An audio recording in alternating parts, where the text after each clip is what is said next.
Ya, puji nama Tuhan. Shalom, salam sejahtera bagi kita semuanya. Shalom. Nah, Bapak Ibu Saudara yang dikasihi oleh Tuhan, di bulan ini adalah bulan yang spesial bagi bangsa kita, karena di bulan Agustus ini, tepatnya tanggal 17 Agustus hari Senin, bangsa kita akan merayakan hari ulang tahun kemerdekaan Republik Indonesia yang ke-75. Nah, saudara yang dikasihi oleh Tuhan, 75 tahun lamanya kita sudah merdeka. Kita merdeka dari jajahan Belanda, Jepang. Nah, oleh sebab itu tema khotbah kita di bulan Agustus ini adalah kemerdekaan yang sejati. Katakan bersama-sama, kemerdekaan yang sejati. Saudara yang dikasihi oleh Tuhan, orang Israel pernah bertanya kepada Yesus. Di dalam Yohanes pasal 8, saya bacakan bagi kita Yohanes pasal 8 dimulai dari ayat 30 sampai dengan 35. Kita dengarkan baik-baik, saya bacakan bagi kita. Judulnya kebenaran yang memerdekakan. Setelah Yesus mengatakan semuanya itu, banyak orang percaya kepadanya. Maka katanya kepada orang yang Yahudi yang percaya kepadanya, "Jikalau kamu tetap di dalam firman-Ku, kamu benar-benar adalah murid-Ku. Dan kamu akan mengetahui kebenaran, dan kebenaran itu akan memerdekakan kamu." Jawab mereka, "Kami adalah keturunan Abraham dan tidak pernah menjadi hamba siapapun. Bagaimana engkau dapat berkata kamu akan merdeka?" Ayat 34, kata Yesus kepada mereka, "Aku berkata kepadamu, sesungguhnya setiap orang yang berbuat dosa adalah hamba dosa. Dan hamba tidak tetap tinggal dalam rumah, tetapi anak tetap tinggal di dalam rumah." Katakan amin. Saudara yang dikasihi Tuhan, orang Israel merasa bahwa kami tidak pernah menjadi hamba, kami tidak pernah dijajah. Tetapi Yesus menjelaskan kepada mereka bahwa sesungguhnya bahwa orang Israel itu sedang dijajah. Manusia itu sedang dijajah, sedang diperbudak, yaitu oleh dosa. Itu sebabnya Yesus berkata di ayat 34 tadi, kata Yesus kepada mereka, "Aku berkata kepadamu, sesungguhnya setiap orang yang berbuat dosa adalah hamba dosa." Saudara kasih Tuhan, Alkitab mencatat setiap orang yang telah berbuat dosa adalah hamba dosa.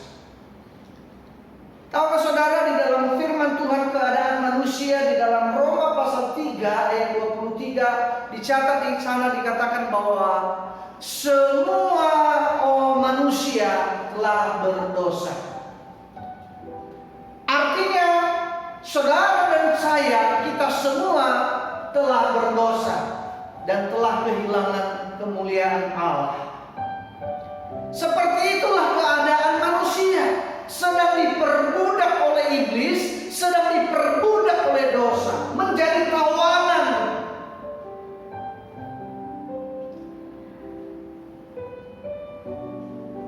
Di dalam Roma pasal 6 ayat 23 berkata seperti ini, "Upah dosa adalah maut. Akibat dosa maka ujungnya adalah kematian yang kekal."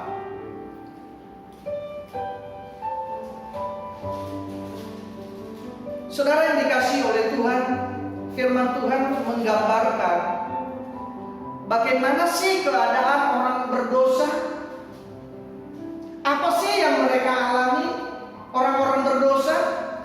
dicatat di dalam Roma pasal yang ke-7 dimulai dari ayat 21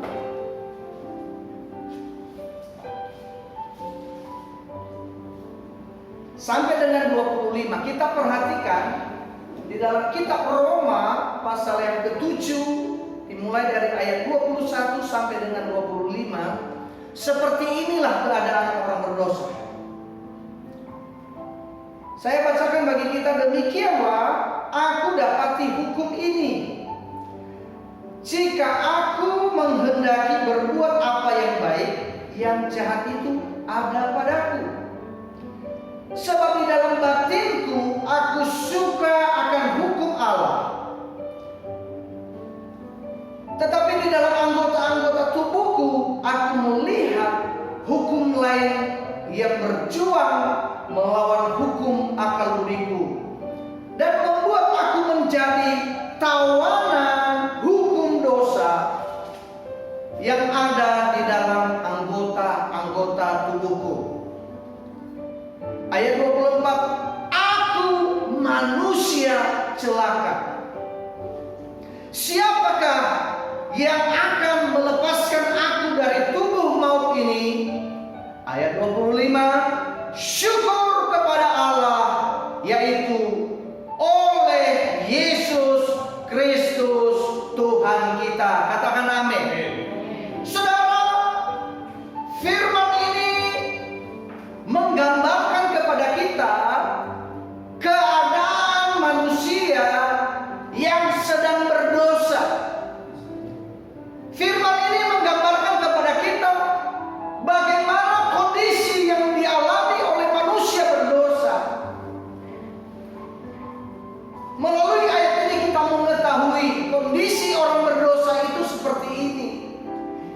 Manusia itu ingin berbuat baik, tetapi yang jahat yang dilakukan. Mengapa bisa begitu? Karena ada dosa, ada kuasa dosa di dalam diri manusia.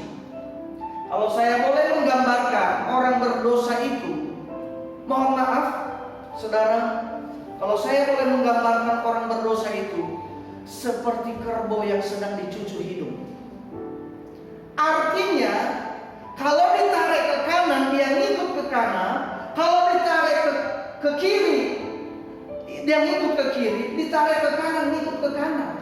Demikianlah keadaan orang berdosa itu yang digambarkan di dalam Alkitab ini. Keinginan untuk melakukan kehendak Allah ada, tetapi tidak ada daya. Apalah daya, maksud hati ingin memeluk gunung seperti kata pepatah, tetapi tangan tak sampai. Demikianlah orang berdosa, demikianlah kita.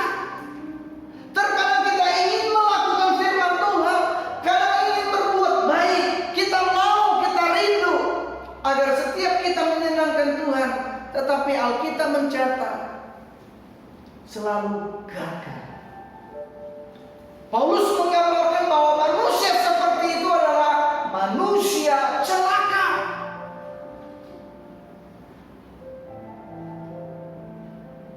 Ayat 24 tadi dikatakan, aku manusia celaka. Siapa yang dapat melepaskan aku dari tubuh maut ini?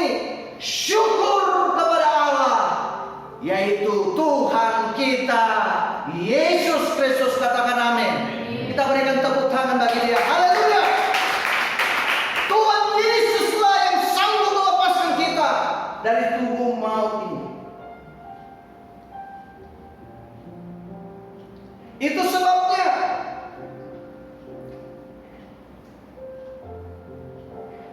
di dalam Galatia pasal 5 ayat pertama,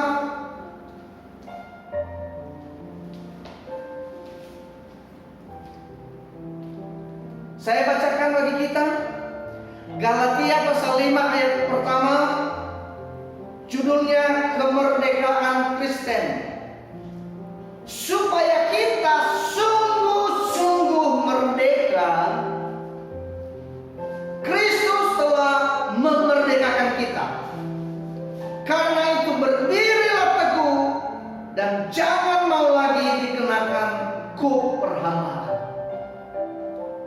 Saya baca sekali lagi, supaya kita sungguh-sungguh merdeka. Kristus telah memerdekakan kita. Karena itu berdirilah teguh dan jangan mau lagi dikenakan kuk perhambaan. Saudara, Kristus telah memerdekakan orang. Kristus telah memerdekakan saudara dan saya. Kristus telah memerdekakan setiap manusia dari belenggu, dari jajahan daripada dosa.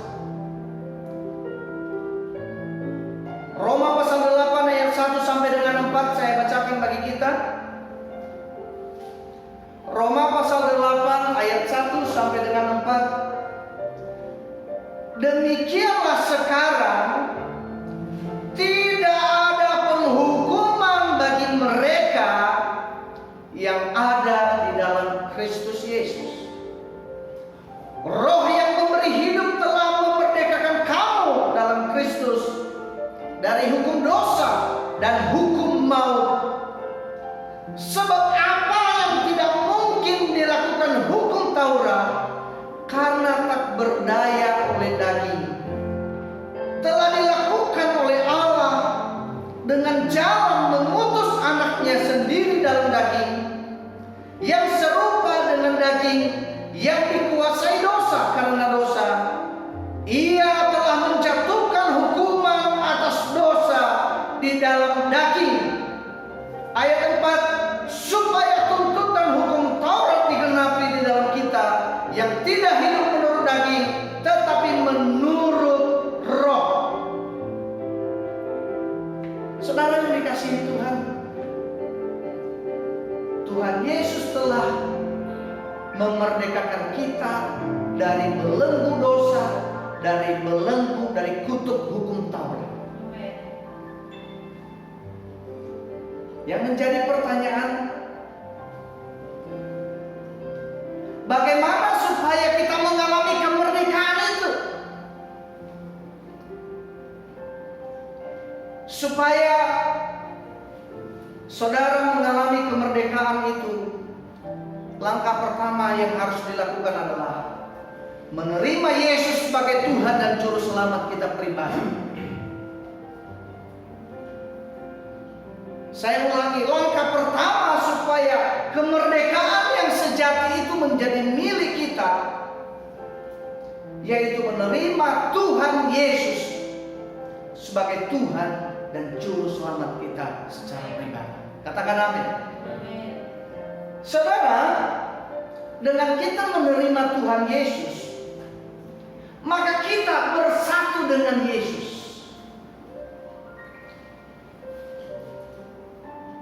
Saya bacakan di dalam Roma pasal 6 ayat 6. Ketika Yesus disalib, apakah yang terjadi di sana? Apa yang terjadi ketika Tuhan Yesus disalib? Roma pasal 6 ayat 6. Saya bacakan bagi kita semua. Kita dengarkan baik-baik. Karena kita tahu bahwa manusia lama kita telah turut disalibkan, supaya tubuh dosa kita hilang kuasanya, agar jangan kita menghambakan diri lagi kepada dosa. Katakan amin. Ketika Tuhan Yesus disalib di atas kayu salib, manusia kita, manusia lama kita, manusia yang dosa itu sudah turun disalib. Katakan amin. Artinya Bapak Ibu, ketika Yesus mati itu 2000 tahun yang lalu, saudara dan saya sudah turun disalib di sana. Karena Yesus adalah pengganti. Sehingga kematian Yesus, karya penebusan Yesus itu akan menjadi milik kita, akan kita alami dalam kehidupan kita ini ketika kita terima Dia sebagai Tuhan dan Juru Selamat kita secara pribadi.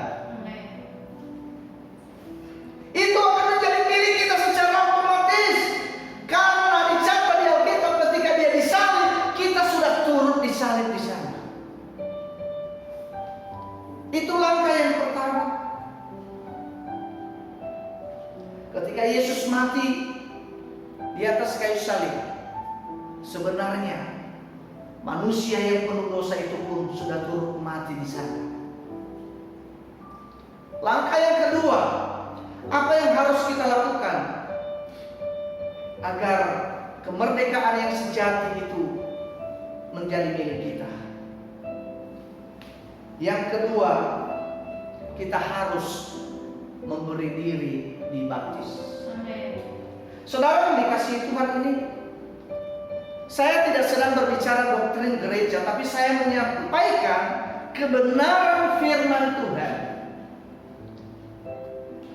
Ini bukan doktrin gereja, tapi ini firman Allah. Coba perhatikan, saya bacakan di dalam Roma pasal 6.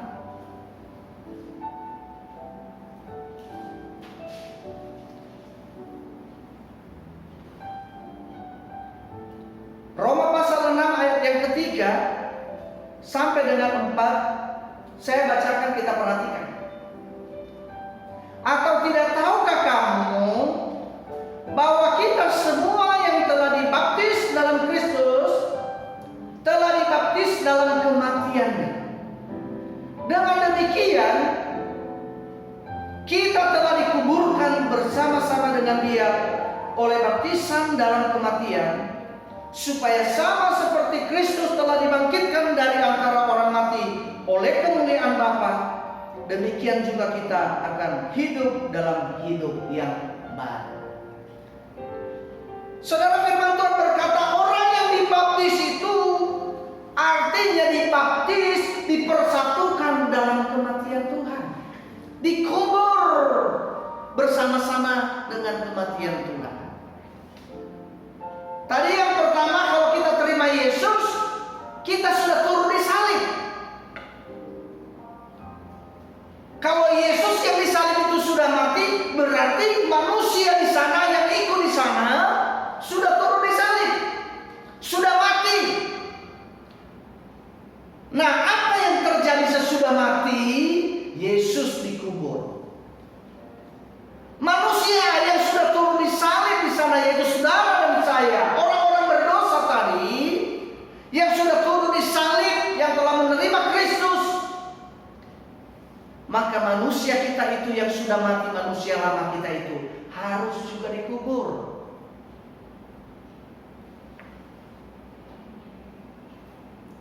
Supaya kita satu dengan kematian Tuhan dan satu dalam kebangkitannya.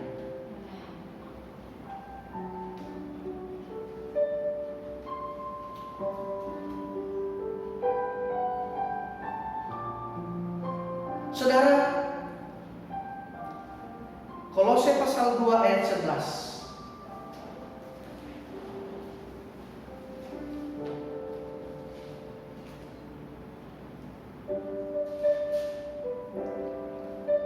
Ini juga salah satu makna arti daripada kita dibaptis di dalam Kristus. Kolose pasal yang kedua ayat, saya ulangi, Kolose pasal 2 ayat 11. Dalam Dia kamu telah disunat, bukan dengan sunat yang dilakukan oleh manusia, tetapi dengan sunat Kristus, yang terdiri dari penanggalan akan tubuh yang berdosa. Garis bawahi, penanggalan akan tubuh yang berdosa. Mengapa tadi orang berdosa itu selalu gagal untuk melakukan firman Tuhan? Karena tubuh dosanya masih ada. Karena tubuh dosanya belum ditanggalkan, belum dilepaskan, belum dikubur. Maka tubuh dosa itulah yang senantiasa mengatur dia. Tubuh yang dikuasai dosa itu yang Paulus gambarkan tadi di dalam Roma, yang ingin berbuat baik tapi yang jahat dilakukan. Dia ingin berbuat baik tapi yang jahat dilakukan. Itulah yang dimaksud tubuh dosa. Perlu ditanggalkan, perlu dilepasin. Bagaimana cara melepasin, menanggalkan tubuh dosa itu supaya hilang kuasanya? Kita harus kubur.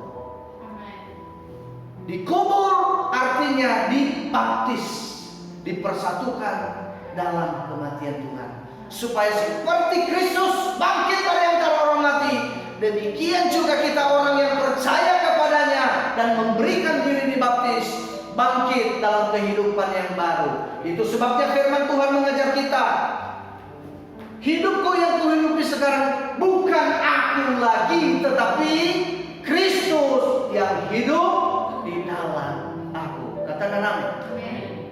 Yang lama telah berlalu, sesungguhnya yang baru telah datang. Yang baru itu bagaimana? Yang sesuai seperti yang Tuhan inginkan. Baru ada kuasa. Baru kita berkuasa karena kita sudah melepaskan, sudah dimerdekakan, sudah kita tanggalkan manusia lama yang penuh dosa itu, yang mengatur hidup kita, memimpin, mengendalikan kita, dan ujungnya adalah kebinasaan. Itu yang kedua. Yang ketiga, yang terakhir,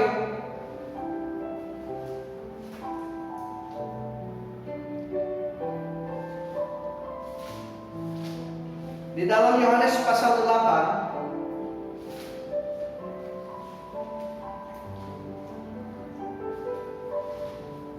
Injil Yohanes pasal ke-8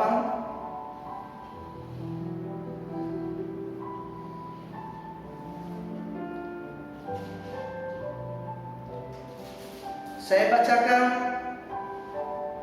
mulai dari ayat 30. Setelah Yesus mengatakan semuanya itu, banyak orang yang percaya kepadanya. Maka katanya kepada orang-orang Yahudi yang percaya kepadanya, jikalau kamu tetap di dalam firman-Ku, kamu adalah benar-benar adalah murid-Ku. Dan kamu, ayat 32, dan kamu akan mengetahui kebenaran, dan kebenaran itu akan memerdekakan kamu. Yang ketiga, bagaimana supaya kita mengalami kemerdekaan yang sejati? Kita harus hidup di dalam kebenaran, hidup di dalam firman Tuhan. Kebenaran itulah, firman Tuhan itulah yang akan memerdekakan kita. Mungkin Bapak Ibu Saudara sedang diikat dengan sakit hati. Mungkin Bapak Ibu Saudara sedang diikat dengan amarah. Mungkin Bapak Ibu Saudara sedang diikat dengan kebencian. Bagaimana cara melepaskannya? Lakukan firman Tuhan, ampuni orang yang bersalah kepadamu. Maka ketika engkau melakukan firman Tuhan itu, ketika engkau berdoa buat yang menganiaya kamu, firman yang kamu lakukan itu akan memerdekakan saudara. 3 poin ini. Yang pertama, terima Yesus sebagai Tuhan dan Juru Selamat kita secara pribadi. Yang kedua, beri diri dibaptis. Dan yang ketiga, hiduplah dalam kebenaran. Maka saya percaya kita akan mengalami kemerdekaan yang sejati. Katakan amin. Saudara, saya mau akhiri khotbah saya. Bagi Bapak Ibu Saudara yang mau membuka hati, saudara sudah dengar firman Tuhan ini. Dan mungkin saudara berkata, itu saya ingin berbuat baik, tapi kok jahat aja yang saya lakukan. Kalau engkau dengarkan firman Tuhan ini, engkau mau buka hati bagi Tuhan. Dengarkan baik, engkau tidak bisa melakukan kebenaran tanpa Tuhan. Kalau engkau dijamah oleh firman Tuhan ini, mari buka hatimu. Saya mau berdoa buat saudara, ikuti doa saya. Saya mau menuntut saudara menerima Tuhan Yesus sebagai Tuhan dan Juru Selamat. Mari kita berdoa. Bisa saudara ikuti doa saya. Katakan, Tuhan Yesus, saya percaya Engkau Tuhan dan Juru Selamatku. Hari ini saya membuka hati bagimu, menerima Engkau sebagai Tuhan dan Juru Selamatku. Masuklah Tuhan Yesus dalam hatiku. Mulai saat ini sampai selama-lamanya, Engkaulah yang mengendali hidupku. Engkaulah yang mengendali hidupku. Saya percaya seluruh dosa saya sudah Engkau ampuni. Dalam nama Tuhan Yesus. Saya percaya. Amin. Saudara yang dikasihi Tuhan, engkau sudah terima Yesus. Mungkin engkau di rumah saat ini engkau sudah terima Yesus. Belum cukup. Cari gereja di mana saudara ada, atau bisa hubungi kita. Kau harus memberikan dirimu dibaptis. Saya ulangi sekali lagi. Ini bukan doktrin gereja, tetapi kebenaran firman Tuhan. Beri dirimu dibaptis. Sebab itu satu kesatuan. Hubungi hamba-hamba Tuhan yang terdekat yang saudara kenal untuk saudara dibaptis. Atau hubungi kami. Kami bersedia untuk melayani saudara.